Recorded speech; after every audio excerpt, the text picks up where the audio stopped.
प्यारे बच्चों, नमस्कार। आज इस वीडियो में हम आपके लिए लेकर आए हैं पाठ 21 और इस पाठ में एक बड़ी ही मज़ेदार कविता है। मैं आपको बताता चलूं कि ये आपकी कक्षा 2 हिंदी विषय का पाठ 21 है, जिसका नाम है हाथी साइकिल चला रहा था। बड़ी ही मज़ेदार आनंदमयी कविता है ये। और आप खुद ही सोचिए, जब हाथी जी साइकिल चलाने लगेंगे तो मज़ा तो आएगा ही। आप तस्वीर में भी देख सकते हैं और आपको तस्वीर में ये भी दिख रहा होगा कि हाथी जब साइकिल चला रहे हैं तो उनके पीछे बैठा कौन है। चींटी जी बैठी हैं पीछे, चींटी जी। तो कैसे हाथी जी जो है वो एक साइकिल पर चींटी को बिठा करके ले जा रहे हैं। एक बड़ा ही मज़ेदार किस्सा है जिसको कविता के माध्यम से हम सीखने जा रहे हैं। तो आइए शुरू करते हैं इस आनंदमयी कविता को। मेरे साथ आप भी दोहराएंगे, पहले मैं, उसके बाद आप भी मेरे साथ साथ ही दोहराना है। हाथी साइकिल चला रहा था, हाथी साइकिल चला रहा था, पीछे चींटी बैठी थी। हाथी साइकिल चला रहा था, पीछे चींटी बैठी थी।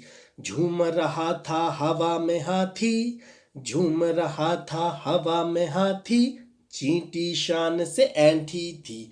झूम रहा था हवा में हाथी, चींटी शान से ऐंठी थी। तभी चढ़ाई सीधी आई, लगे हाँफने हाथी दद्दा। तभी चढ़ाई सीधी आई, लगे हाँफने हाथी दद्दा।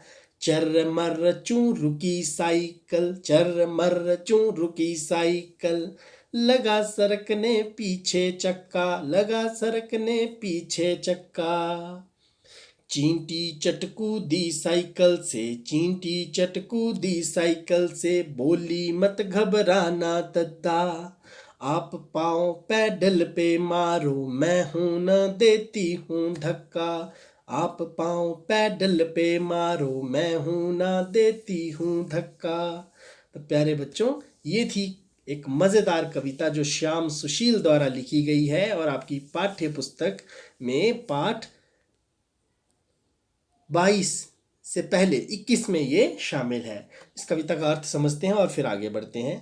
तो इस कविता में क्या होता है, हाथी जी साइकिल चला रहे हैं और चींटी को उन्होंने पीछे बिठा लिया है और हाथी हवा में झूमते हुए जा रहे हैं। साइकिल चला रहे हैं तो हवा तो चलेगी और हवा में झूमते हुए जा रहे हैं। और चींटी भी बड़ी शान से ऐंठी अकड़ के ऐसे बैठी हुई पीछे, क्योंकि हाथी के साथ बैठी है तो ऐंठना तो बनता है भाई, है ना। और उसी समय क्या हो जाता है, साइकिल जब चला रहे होते हैं तो सीधी चढ़ाई आ जाती है, खड़ी चढ़ाई। अब आपको पता है खड़ी चढ़ाई में तो गाड़ी बड़ी मुश्किल से चलती है और हाथी जी साइकिल तो कैसे ही चला पाएंगे। और वो हाँफने लग पड़े, थकने लग पड़े, जोर जोर से सांस लग पड़ी उनकी फूलने, हाँफने लग पड़े वो। अब साइकिल ने भी थोड़ी देर तो कोशिश की टिकने की, लेकिन कहाँ, हाथी जी का इतना भार, तो साइकिल से भी आवाज़ आने लगी चर मर चूं चूं की, और रुक गई साइकिल। और जो टायर है वो आगे नहीं बढ़ रहा है तो उतराई में फिर पीछे को सरकने लग पड़ा, यानी चक्का जो है वो पीछे को सरकने लग पड़ा। अब ऐसा देखकर चींटी जो है वो तो जल्दी से कूद गई साइकिल से और हाथी जी को बोलने लगी, घबराना मत दद्दा, मैं हूँ, आप पाँव मारो पैडल पर और मैं पीछे से लगाती हूँ आपको धक्का। तो देखिए, कहाँ चींटी कहाँ हाथी। लेकिन भाई अब चींटी अपनी जोर पे शायद उसको ज़्यादा ही विश्वास है, इसीलिए वो ऐसा सोच रही है कि वो हाथी जी को धक्का दे देगी, है ना। तो बड़ी मज़ेदार और हंसने वाली कविता है। मुझे लगता है आपको भी काफ़ी हंसी आई होगी इस कविता को पढ़कर और इसके चित्रों को देखकर। आइए आगे बढ़ते हैं और कुछ बातचीत करते हैं आपके साथ। अब हमने ये जो कविता सुनी, अगर इसकी कहानी बनानी हो तो कैसे बनेगी, ठीक है, मैं आपके साथ साथ बनवा देता हूँ। सबसे पहले हाथी, आगे खाली स्थान है तो वहाँ आएगा साइकिल। हाथी साइकिल चला रहा था, उसके पीछे कौन बैठा था, चींटी बैठी थी। हाथी मज़े से झूम रहा था और चींटी ऐंठी थी। आगे सीधी चढ़ाई आई और साइकिल चलाते चलाते हाथी हाँफने लगा। साइकिल में चर मर चूं की आवाज़ करती हुई रुक गई और उसका चक्का पीछे को सरकने लगा। अब हाथी की सहायता करने के लिए चींटी चट से नीचे कूदी और उसने हाथी को कहा कि हाथी दद्दा, आप बिल्कुल मत घबराना, आप बस पैडल पर अपने पाँव मारते रहो, मैं हूं ना, मैं पीछे से धक्का देने की कोशिश करती हूँ। कितनी मज़ेदार कहानी बन गई है ना, कविता से कहानी। अब भाई ये तो आ गई कविता से कहानी, लेकिन इस कविता जहाँ से ख़त्म हुई वहाँ से भी एक नई कहानी बन सकती है। कोशिश करें? चलो कोशिश करते हैं। जैसे चींटी ने साइकिल को जोर से धक्का दिया, यहाँ तक तो हमें पता है। अब ये भी हमें पता है कि जब वो धक्का दिया होगा तो साइकिल तो आगे बढ़ी नहीं होगी, तो फिर क्या हुआ होगा? फिर हाथी जी भी साइकिल से उतर गए होंगे, और फिर हाथी ने उतर के साइकिल को सूंड से उठा लिया और चढ़ाई पर चढ़ा करके ले गए। फिर आगे जब समतल जगह आई या उतराई आई, वहाँ पर फिर से चींटी को बिठा लिया और फिर से वो झूमते हुए चलने लगे हवा में, और चींटी फिर पीछे बैठ के ऐंठ गई, है ना। तो कितनी मज़ेदार कहानी बन गई। तो इसी तरह की कहानी यदि आप भी बनाना चाहते हैं तो बना सकते हैं। अलग बनाएंगे तो बहुत अच्छा लगेगा मुझे। और जैसे ही आप कहानी बनाएंगे, चाहे जैसी भी कहानी होगी, कमेंट बॉक्स पर मुझे ज़रूर लिख कर बताना। इसमें आप अपने अध्यापकों या अपने अभिभावकों की, माता पिता की भी मदद ले सकते हैं कमेंट बॉक्स में लिखने के लिए। अब भाई यहाँ तो कहानियाँ ख़त्म ही नहीं हो रही हैं, बड़ी मज़ेदार मज़ेदार कहानियाँ आ रही हैं। अब अगली जो कहानी है वो चित्रों पर आधारित है। ये देखो, ये 4 चित्र दिए गए हैं, इस पर हम कहानी बनाएंगे। तो चलो शुरू करें। अब सबसे पहले चित्र में क्या होता है भाई, एक कछुआ है और एक खरगोश है। दिन का समय है, सूर्य चमक रहा है, हरे भरे पेड़ हैं चारों ओर, और दोनों एक दूसरे की गर्दन में हाथ डालकर अब मज़े से चले हैं आनंद में। उसके बाद उन्होंने देखा कि भाई ये क्या, ये तो एक भेड़िया है, खतरनाक भेड़िया, जो कछुए को भी खा जाएगा और खरगोश को भी खा जाएगा। अब दोनों को कुछ समझ नहीं आ रहा था। उनको लगा कि अब क्या करें। पहले उन्होंने सोचा कि अगर दोनों अलग अलग भागते हैं तो कछुआ भाई तो पीछे रह जाएंगे, वो तो बहुत धीरे चलते हैं। खरगोश को याद आया कि क्यों ना मैं इसको पीठ पर उठाऊं और भाग जाऊं। उस आइडिया का उसने पूरी तरह से प्रयोग किया, कछुए जी को पीठ पर बिठाया और भाग गया। भागते भागते भागते भागते भागते भागते एक जगह ऐसी पहुंच गई कि आगे तो तालाब आ गया। तालाब में क्या करें, भेड़िया तो फिर पीछे से आ रहा था, और भेड़िए ने कुछ ही दूरी में देख लिया कि आगे वो दोनों बैठे हुए हैं और आगे तो जा नहीं सकते क्योंकि आगे तालाब है।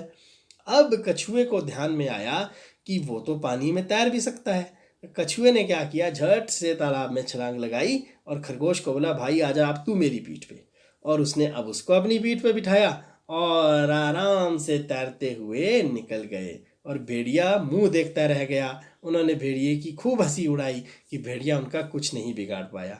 इस तरह से उन्होंने तालाब पार किया और फिर बाग में जा कर के आराम से पीठ टिकाकर बैठ गए और गाजर खाने लगे और हंसने लगे कि आज कितना मज़ा आया और हम किस तरह से उससे बच पाए।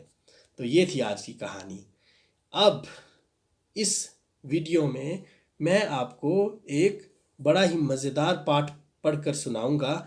ये कहानी है एक बड़े ही महापुरुष की, बड़े महान पुरुष की कहानी है, और उन्होंने हमें सीख दी है डरना नहीं चाहिए, डरो मत। और कैसी ये कहानी है आइए देखते हैं। तो एक बार नरेंद्र को चंपक का पेड़ बहुत पसंद था, तो वो पेड़ पर लटक कर झूलना उन्हें और भी अच्छा लगता था। चंपक का ये पेड़ उनके मित्र के घर पर लगा था।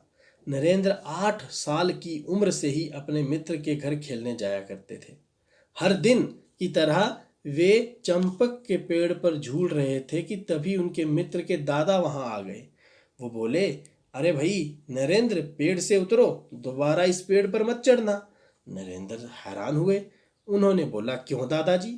उन्होंने बोला, इस पेड़ पर एक दैत्य रहता है, यानी कि एक राक्षस रहता है, और उस दैत्य के बारे में अब नरेंद्र कुछ जानना चाहते थे। तो उन्होंने बताइए, कुछ बताइए दादाजी। दादाजी को डर था कि कहीं पेड़ की डाली टूट गई तो नरेंद्र पेड़ से गिर पड़ेंगे और उन्हें चोट लगेगी। इसीलिए दादाजी ने बताया उन्हें डराने के लिए कि दैत्य बहुत डरावना है। दादाजी की बात सुनकर नरेंद्र हैरान हुआ। वे बोले, दादाजी दैत्य के बारे में कुछ और बताइए। उन्होंने बोला कि वह पेड़ पर चढ़ने वालों की गर्दन तोड़ देता है। अब नरेंद्र दादा की बातों को ध्यान से सुन रहे थे, और सुनते सुनते उन्होंने देखा कि दादाजी तो चले गए। अब दादाजी ने सोचा कि शायद बालक जो है वो राक्षस से यानी दैत्य से डर जाएगा और अब इस पेड़ पर नहीं चढ़ेगा। लेकिन दादाजी जैसे ही आगे निकले तो नरेंद्र फिर से पेड़ पर चढ़ गए और उसी डाल पर फिर से झूला झूलने लगे। ये देखकर उनका मित्र जोर से चीखा, चिल्लाया, नरेंद्र, तुमने दादाजी की बात नहीं सुनी, वह राक्षस, वह दैत्य तुम्हारी गर्दन तोड़ देगा।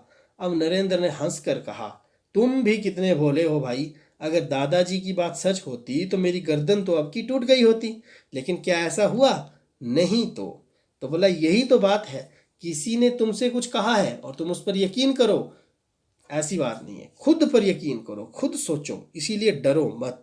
और आगे चलकर यही नन्हा बालक नरेंद्र जो है वो नरेंद्र स्वामी विवेकानंद के नाम से प्रसिद्ध हुआ।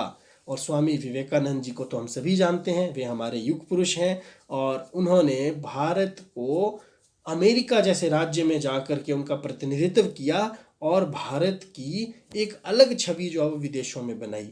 उन्होंने सदैव बच्चों को न डरने और जीवन में आगे बढ़ने की सीख दी है, क्योंकि वह स्वयं भी निडर थे और समझदार थे और ऐसा वो बचपन से ही करते थे।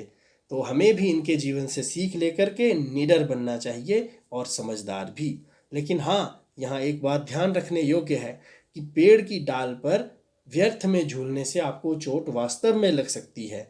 अतः इस तरह का काम करने से पहले हमें सोचना चाहिए, बड़ों से आज्ञा लेनी चाहिए और हो सके तो बड़ों की देख रेख में ही ऐसा काम करना चाहिए ताकि हमें चोट लगने से हम स्वयं को बचा पाए। ऐसा करने से हमारे परिवार को भी दिक्कत होगी, परेशानी होगी और हमें तो दर्द होगा ही होगा।